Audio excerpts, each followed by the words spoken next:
tenho que dar o ok para iniciar. Bom, acho que foi. Então, vamos lá. Boa noite a todos, né? Todas. Vou compartilhar aqui a tela com vocês.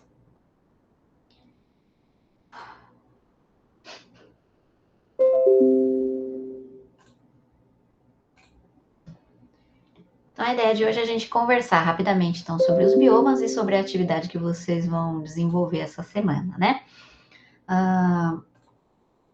Bom, olhando, né, para esse mapa dos biomas terrestres, já é possível notar aí uma diversidade, né, de biomas que existe no nosso planeta. E talvez alguns de vocês já devam estar enxergando alguma relação entre essas formações vegetais, né, que a gente chama então de biomas. Os biomas são essas grandes formações vegetais que determinam algumas fisionomias, né, da paisagem no planeta. Então, geralmente os biomas têm essa grande extensão, né, e são poucos os biomas no mundo, né? Então a gente tem uma repetição aí de alguns padrões no globo que determinam a presença, então, desses biomas que a gente chama, então, de biomas terrestres. Então, aqui no mapa, já é possível olhar que a gente tem, por exemplo, esse bioma representado aí por essa cor, né, verde, que é a floresta tropical pluvial, né? A gente tem um outro bioma que é representado por esse verde amarelado aqui, que é, então, a floresta tropical estacional ou a floresta tropical sazonal, né? E isso se repete também para outras regiões do globo. A gente tem, né, os arbustos, né, os chaparrais no Mediterrâneo, a gente tem as pradarias, né, estepes ou pradarias, né, nas regiões aqui centrais dos continentes, aqui na norte-americana, aqui Eurásia, né? A gente tem as florestas boreais, né, que são florestas, então, mais geladas, né, que tem temperaturas anuais mais baixas.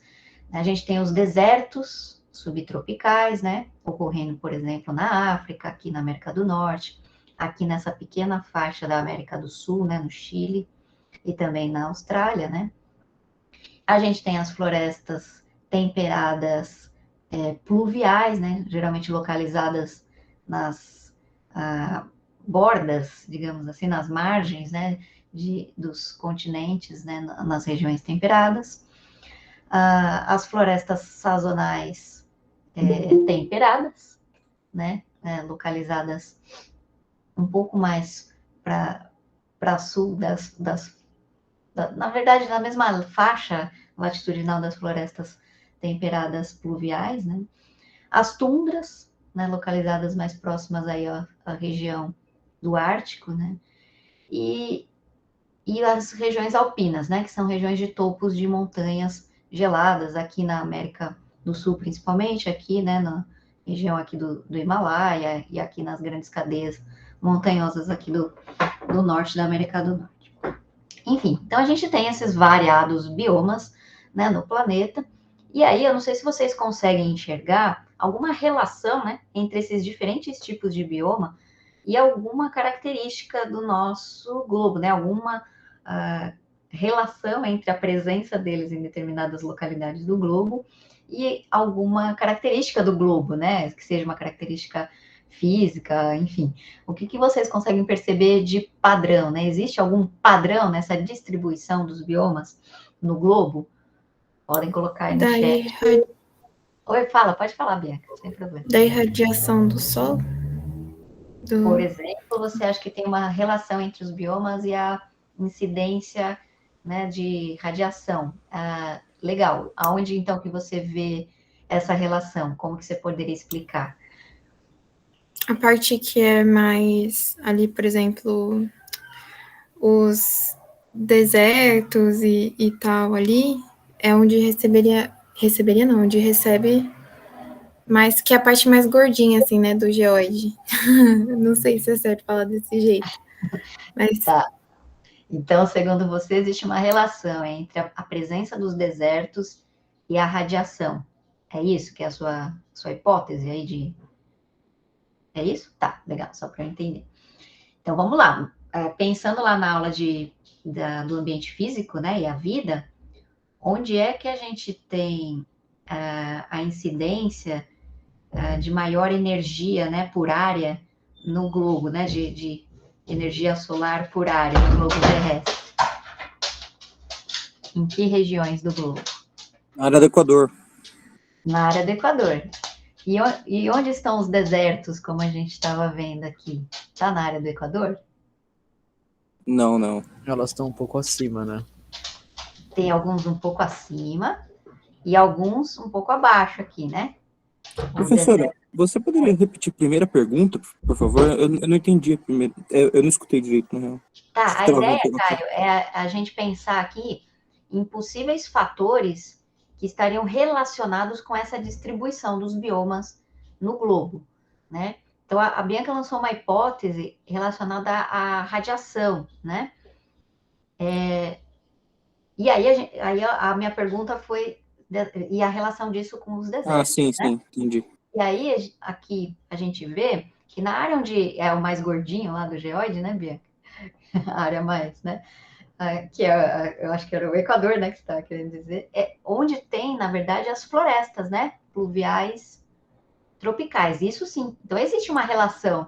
Isso que você falou tem a ver, mas não com os desertos, tem a ver com as florestas. Eu poderia colocar a altura, né, e a umidade, eu colocaria esses dois aí. A altura, você diz, a altitude, então, está Isso, relacionado altitude com... do relevo. Uhum. Altitude do Então, relevo. por exemplo, a gente tem aqui os biomas alpinos, que tem tudo a ver com a altitude, né? Exatamente. Só acontece em regiões altas. Ótimo.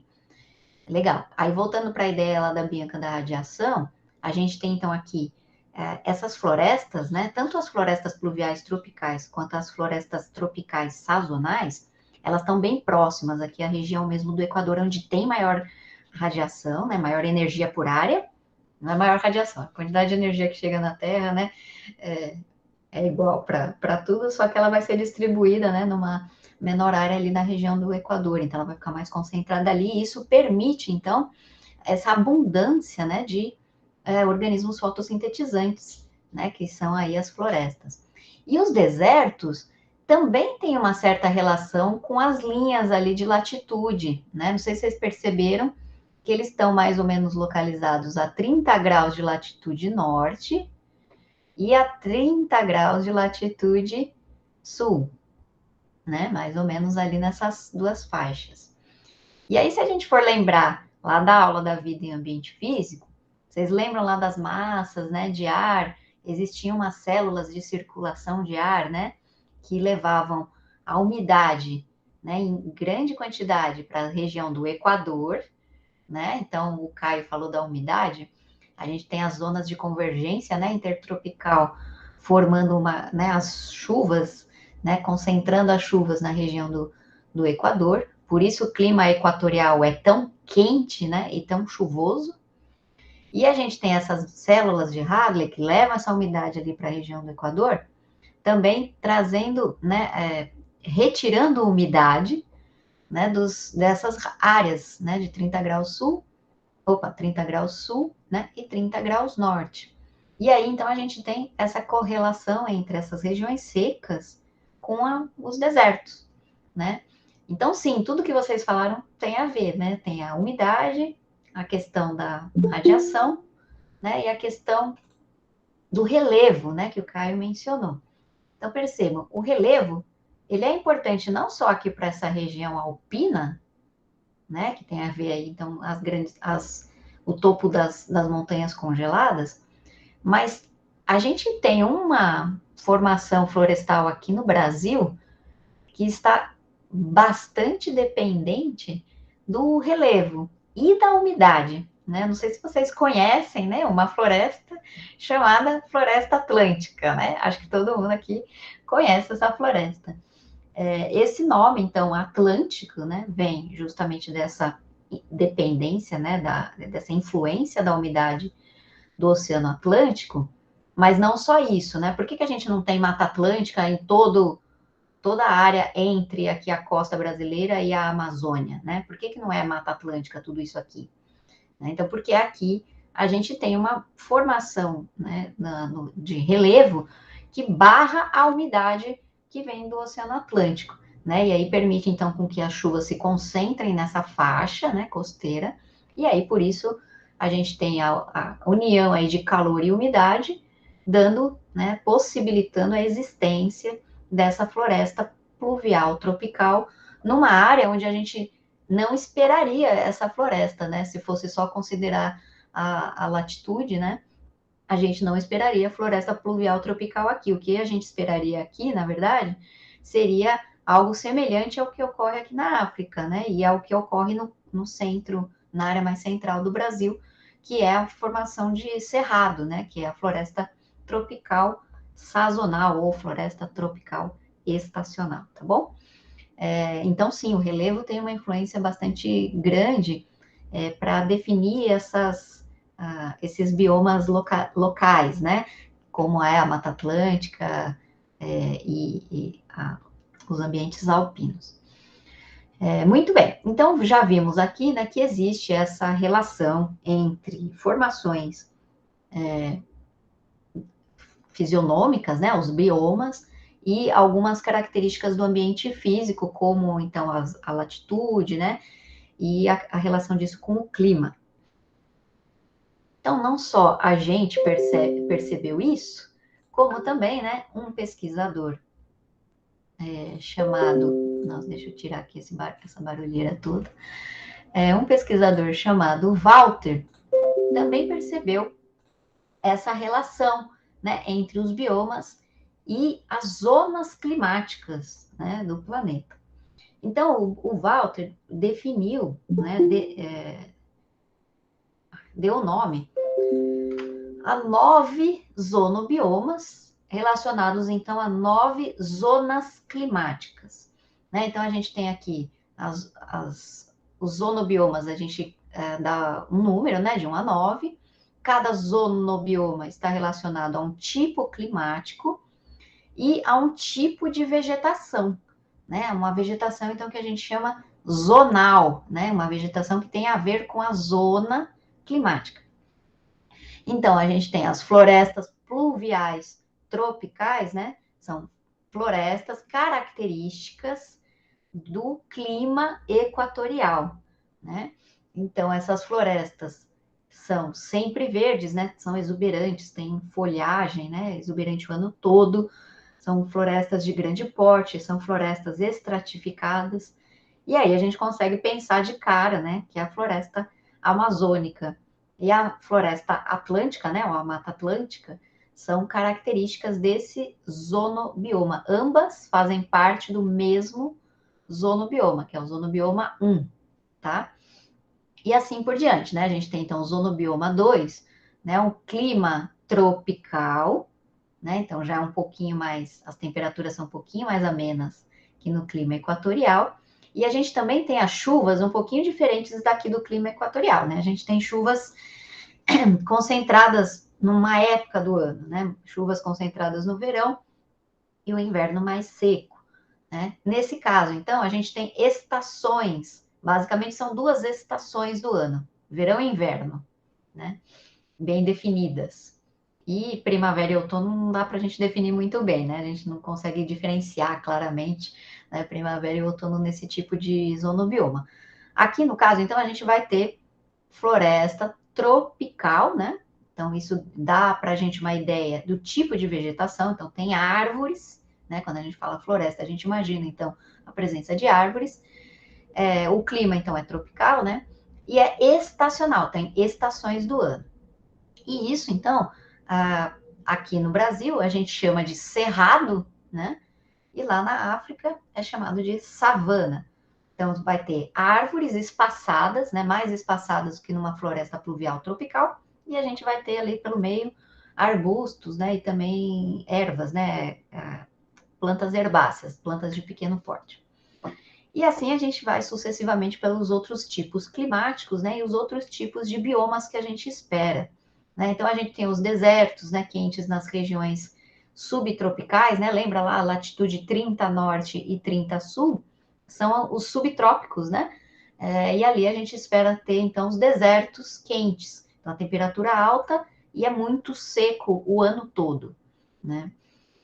A gente tem lá no Mediterrâneo um bioma que é bem característico de lá, né? Que tem, então, arbustos bem tortuosos, né? Uma vegetação com chuva concentrada no inverno e o verão bem seco.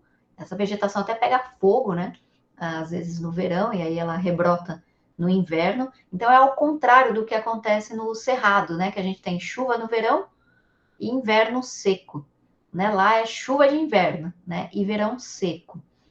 É por isso, né, que quando a gente usa os termos verão e inverno para querer dizer alguma coisa relacionada à chuva, a gente comete um erro, né? Porque a gente geralmente pensa aqui no Brasil, né, pelo fato da gente ter o verão chuvoso, que, né, de repente, em outros lugares do mundo, o verão também é chuvoso, né? Então, a gente tem que tomar cuidado, né? Dependendo do lugar do mundo, chove, na verdade, no inverno, né? O verão é seco. Enfim, e aí a gente tem, então, os climas mais temperados, né, mais amenos, determinando aí 3 tipos de biomas, né? As florestas temperadas, né, ou subtropicais, sempre verdes. Então, quando o clima é temperado e chove muito, a gente tem uma floresta que se desenvolve, e essa floresta tem a vegetação com as folhas sempre verdes, né?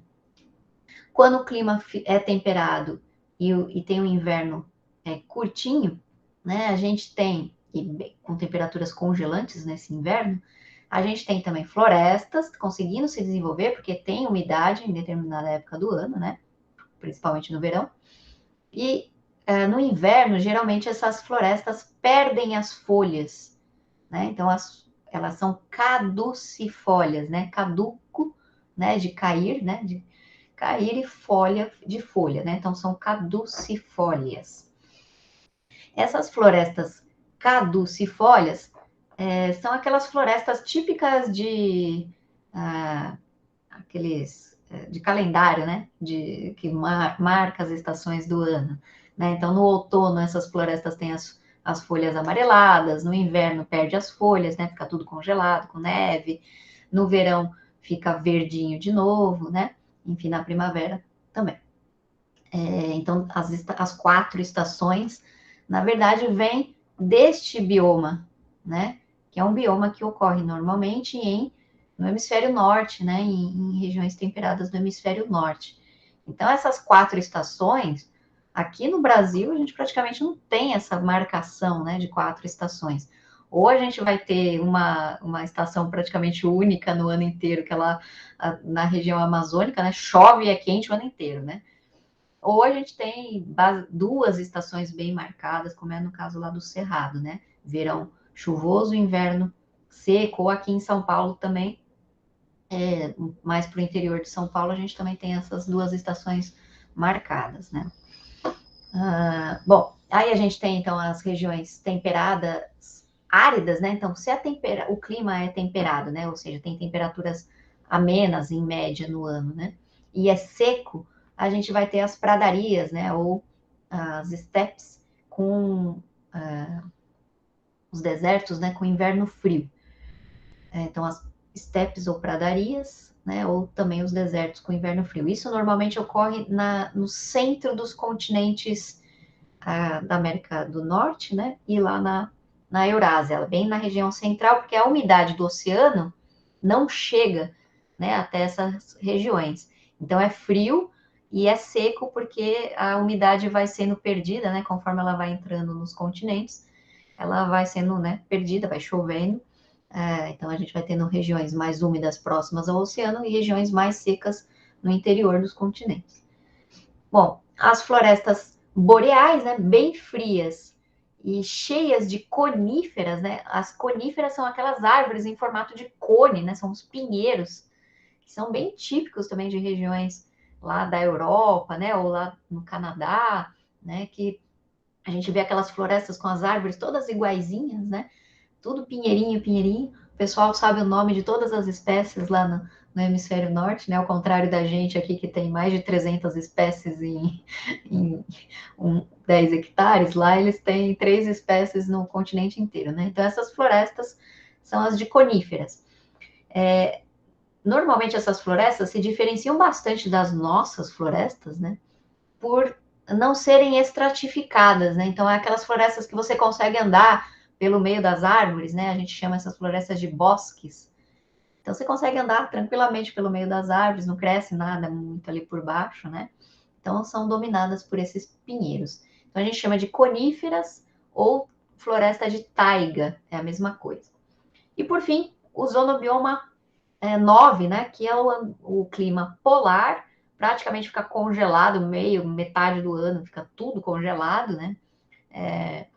Inverno, metade do ano, verão, a outra metade do ano, né? E a gente tem nessas áreas, por causa desse congelamento, né, muito grande, e a indisponibilidade, então, dessa água que fica congelada, né, nos chamados permafrost, né, elas ficam permanentemente congeladas, a gente não tem, então, uma vegetação grande que consegue se desenvolver ali, né? Então, no máximo, a gente vai ter musgo, líquens, né, estruturas, né, organismos rasteiros, né, que se desenvolvem bem pouquinho e são rapidamente também predados, né, por herbívoros que vivem aí nessas regiões, né? Então, esses são os 9 zonobiomas. Então, o Walter fez essa classificação com base no clima. Vejam que aqui a gente não tem o alpino, né, que tinha lá no mapa anterior, né? Porque o bioma alpino, ele não é zonal, ele não tem a ver com uma zona climática, ele ocorre em qualquer lugar do planeta, desde que esse local tenha uma, né, alta altitude, né? Então, o alpino não é um zonobioma, ele é um bioma azonal, tá? E esses 9 aqui são zonobiomas, né? Estão relacionados com zonas climáticas. Muito bem. Então, o que é mais importante, né, do ponto de vista das características do ambiente físico para determinar esses zonobiomas?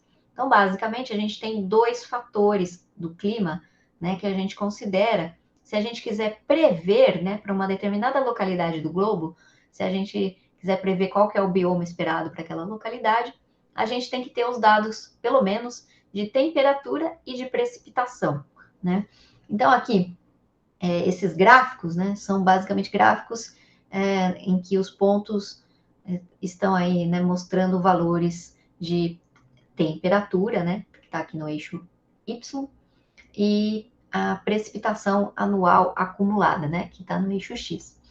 Então, aqui no eixo X, a gente tem precipitação de 0 a 5.000, no eixo Y, temperatura média das mínimas, né, mensais, indo aqui de menos 60 até 40, né, graus Celsius. E aí, então, se a gente pegar, né, cada um desses pontinhos, vai indicar uma localidade aí no globo, né, para qual foi feita essa medição, né, de temperaturas médias, a média das temperaturas mínimas, né, dos meses, e a precipitação anual acumulada. E aí a gente vê, então, essa relação, né? Esses pontinhos todos aqui em cima indicam, então, para a gente que essas localidades apresentam alta... A precipitação é bem variável, né? Mas a gente tem aí uma precipitação de média alta, né? No ano, e a temperatura alta, né? Então, chove muito, muito calor, a gente vai esperar para essas localidades floresta pluvial tropical, né? No extremo oposto, onde a gente tem temperaturas médias mínimas negativas e a precipitação acumulada também muito baixinha, né? Quase não tem precipitação, ou se tiver, ela é congelada, né? Então não está disponível para as plantas. A gente vai ter tundra, né? Então, ambiente muito frio e muito seco. Apesar de ter muita água ali, tá tudo congelado, tá bom? Então, com isso, né, a gente consegue prever, né, quais são os biomas esperados para cada localidade do globo. A partir, então, dessa informação de previsibilidade dos biomas com esses dados de temperatura e precipitação, um pesquisador chamado Whittaker criou esse diagrama, né, que é o diagrama de Whittaker dos biomas. E aí, então, é a mesma coisa que eu estava mostrando nos gráficos anteriores, só que sintetizado num único gráfico, né? A gente tem, então, aqui, ao contrário daqueles anteriores, a temperatura, que está aqui no eixo X, e a precipitação está aqui no eixo Y. A temperatura está plotada aqui de forma decrescente, né? Está invertida aqui o eixo. Então, está de 30 graus até menos 10 graus, tá? E a precipitação anual acumulada está de 0 a 4.000. Então, onde a gente tiver altas temperaturas, né, e alta precipitação, a gente vai esperar a encontrar floresta pluvial tropical. Se a gente reduz um pouquinho a umidade, a floresta tropical, ela passa a ter estações, né, do ano definidas. Então, floresta tropical sazonal. Sazonal quer dizer de estação do ano, né? Então, sazonal é a mesma coisa que estacional, tá? Então, a sazonalidade quer dizer que existem estações definidas. E se a gente diminui ainda mais, né, a umidade, a gente vai ter os desertos. Então, muito quente e seco, a gente tem deserto. Se a gente diminui, então, a temperatura, né, passa aqui para essa coluninha, a gente vai ter, com temperaturas medianas e umidade alta, floresta pluvial, né? Pluvial vem de chuva, né? Vem de umidade, da água de chuva. Então, floresta pluvial temperada, né? Porque a temperatura é amena. Se a gente diminuir a umidade, a gente vai ter floresta temperada sazonal, com estações do ano bem definidas. Se a gente diminuir ainda mais a umidade, a gente vai ter os bosques e arbustos, né? O chaparral lá do Mediterrâneo. E se a gente diminuir ainda mais a umidade, a gente vai ter só a vegetação rasteira, né? Tá vendo, então, como o porte da vegetação ele vai diminuindo conforme a gente diminui a umidade, né? Então, aqui numa floresta, a gente passa por um campo, por uma estepe, né? Uma pradaria, né? Que são as vegetações mais rasteiras, né? As gramíneas. Se a gente diminui ainda mais a temperatura, né? A gente, mesmo não tendo muita umidade, essa umidade ela fica retida, né, nessas plantas e a gente tem a formação vegetal de floresta boreal, né, aqueles pinheirinhos, né? Os pinheiros, se vocês já olharam uma folha de um pinheiro, vai ver que as folhas são aciculadas, né? Elas são em formato de agulha, são fininhas, né, e esticadas. Então essas folhas são adaptações, né, dessas plantas que permitem a sobrevivência delas em um ambiente como esse, que é tão frio, né, e até chega a congelar, né, em boa parte do ano, né. Então, as florestas boreais existem nessas regiões devido a essa adaptação dessas plantas, né. E, por fim, a gente tem a tundra, né, regiões muito, muito frias e secas, né, secas porque qualquer água que apareça ali nessa região não está disponível para as plantas, né? Então a gente só tem plantinha minúscula, né? Plantinhas pequenininhas, musgos ou então líquens, né? Que são associações de algas com fungos, tá bom? Alguém deve ter levantado a mão, mas só aguarda um pouquinho porque eu não vejo vocês, que eu estou vendo aqui o slide. A gente já abre aí para as perguntas, tá? Então, só para fechar aqui a explicação, qual que é a ideia, então, da atividade dessa semana? Eu vou dar para vocês, né, um gráfico, e nesse gráfico, as informações, né, de temperatura e de precipitação de uma determinada localidade do globo vai ser ali informada, né? Então, vejamos aqui nesse exemplo. Então, aqui nesse gráfico, eu tenho uma localidade do globo, aqui é Brasília, né, no nosso país. Nesse gráfico, chamado então de clima diagrama, né, a gente tem o clima dessa localidade, que é o tipo tropical, e a gente tem até entre parênteses aqui o zonobioma, né, então o zonobioma 2. Obviamente que eu não vou dar para vocês qual é a localidade e nem qual é o clima e nem o zonobioma, porque essa é a ideia da atividade, que vocês deduzam a partir de todas as informações fornecidas no gráfico, né? Qual que é o bioma, né? O zonobioma e o clima. A localidade eu não vou pedir para vocês, obviamente, né? Mas o clima e o zonobioma, sim. Então, que informações estão disponíveis num climadiagrama? Bom, um climadiagrama, ele é um gráfico que tem 3 eixos, né? Então, um eixo aqui de baixo são os meses do ano, né?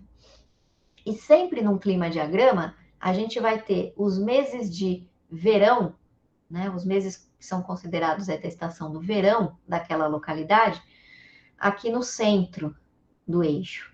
Então, aqui, como a gente está no hemisfério sul, né? A gente está aqui no Brasil, os meses novembro, dezembro e janeiro, que são os meses aí do nosso verãozão, né? Então, ali no centro desse eixo. E os meses de inverno, né? Junho, julho, aqui estão nas bordas aqui desse eixo. Se fosse uma localidade no hemisfério norte, a gente teria junho e julho aqui no centro, dezembro, né? Janeiro e dezembro aqui nas bordas, tá? Então, sempre os meses de verão ficam no centro. No eixo da esquerda, a gente tem a temperatura em graus Celsius. E essa temperatura ela é sempre representada numa escala de 10 em 10 graus Celsius. E essa linha, então, laranja aqui do gráfico, é a linha de temperatura média de cada mês, né? Então, aqui nessa localidade, que é Brasília, a gente tem uma temperatura média em torno aí de 20 graus o ano todo, né? 20, 25, volta um pouco para baixo, perto de 20. No último eixo aqui, era para eu estar marcando os eixos. No último eixo aqui, no eixo da direita, né, a gente tem a precipitação em milímetros. E essa precipitação é representada numa escala de 20 a 20 milímetros. Por que eu estou falando dessas escalas, né? Porque é importante haver essa proporção nas escalas de temperatura e precipitação, sempre de 10 em 10 graus Celsius e 20 em 20 milímetros. Por que isso? Né? Porque aqui a gente consegue ver a linha de precipitação, né? A linha azul é a linha de precipitação, e a gente vê, então, que a precipitação para Brasília é bem variável ao longo do ano, né? A gente tem precipitações bem baixas nesses meses aqui, julho, agosto, né? E a precipitação vai aumentando, aumentando, aumentando, até que passa aqui em outubro, passa aqui da escala, né? Dos 100 milímetros, extrapolou aqui a escala. Então, chove bastante, né? Nesses meses aqui de outubro até final aí de abril, né? Aí começa a cair de novo a precipitação, e maio, junho a gente tem precipitações baixas. Tá, então quando a gente olha esse climadiagrama, o que a gente pode depreender dessa informação das linhas aí de temperatura e precipitação? Nessa época do ano, em que a linha de precipitação está abaixo da linha da temperatura, a gente tem o que a gente denomina, então, de período seco, período árido, né? Mesmo que tivesse aqui chovendo um pouquinho a mais, chovendo até, sei lá, 20, 30 milímetros aqui no mês, né? A gente tem essa linha abaixo da linha de temperatura. Por isso a escala aqui é tão importante, né? Porque essas duas escalas dão para a gente uma ideia de um processo que a gente chama de evapotranspiração, que é a perda de água, né, das plantas e do ambiente ao redor das plantas para a atmosfera, né, e a disponibilidade dessa umidade de volta, né, para os organismos que estão ali naquele ambiente. Então, aqui a evapotranspiração é baixa, né, e então não tem umidade disponível para as plantas nessa época aqui do ano. Já aqui, né, nesse período, a gente tem a linha de precipitação acima da linha de temperatura. Então, a gente tem um período úmido nesse ano, né, ao longo aí desse período do ano.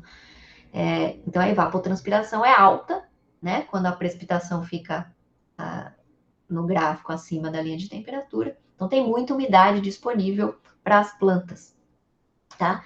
Então, por isso a importância dessa representação do climadiagrama com essas escalas, para a gente ter noção, então, de que nessa localidade, se vocês não soubessem, né, que é Brasília, vocês saberiam que, bom, a gente tem temperaturas altas o ano todo e a gente tem uma época do ano que é seca e uma época do ano que é úmida. Então, a gente tem duas estações, uma seca e uma úmida, né? E isso, então, é característico do Zonobioma 2, né? Que é a floresta tropical, né? O ambiente é tropical, temperaturas altas o ano todo, né? E estacional, porque tem duas estações bem definidas, uma chuvosa e uma seca.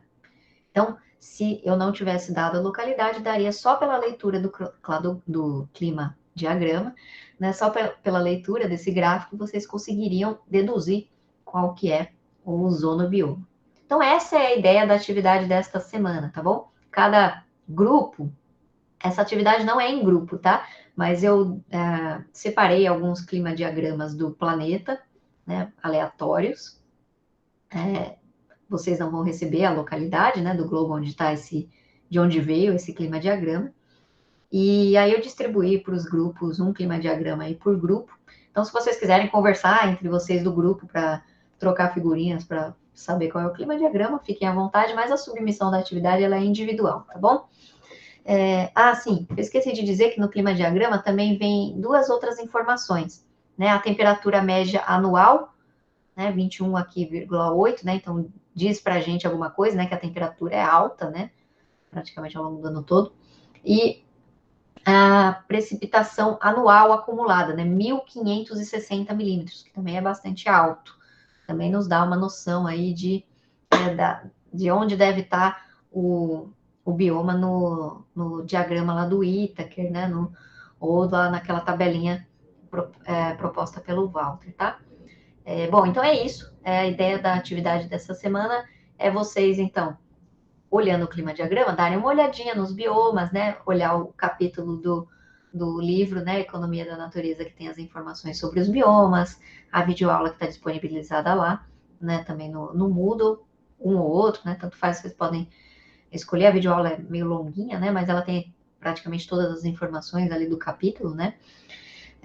Do Reclefs. Então, vocês escolham. E os climadiagramas, claro, né? Que não vão ser didáticos como os do Reclefs, né, que são aqueles típicos de cada zonobioma, né, mas eles, com certeza, eles vão representar algum daqueles 9 zonobiomas que vocês vão consultar ali no livro, tá? Não tem como fugir daquelas opções, tá bom? Então é isso, eu vou parar a gravação e abrir para vocês tirarem dúvidas, se quiser.